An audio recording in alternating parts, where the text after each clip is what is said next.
Kabalo mo nga natay saying, you scratch my back, I scratch yours. Pasabutin transactional in nature, no? Kanang kung na kay mahatag, na po something hatag. So by nature ang tao is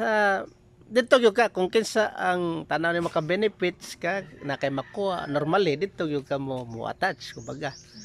So ikaw kung makita nimo nga murag wa man kay influence murag ang tao happy ra mang treatment sa imo kanang okay good siya pero kanang kung makita gid mo wa interest sa imo so it's time for you to evaluate kung na by something na ba ni something value na ba kay something value sa iya pero kung makita po nimo nga wala magyo something value sa iya because siya makuha sa ko so you have to accept the fact nga accept the fact na dili yun na nawato nimo although basig ma-hurt ka pero dapat di ka ma-hurt kay kanya-kanya ra gitag survive ana gyud ang nature sa tao nga usay ma-hurt ta kay mayra man ni mga tao kung naay makuha sa imo pero pag dili wala but that's the reality and we have to accept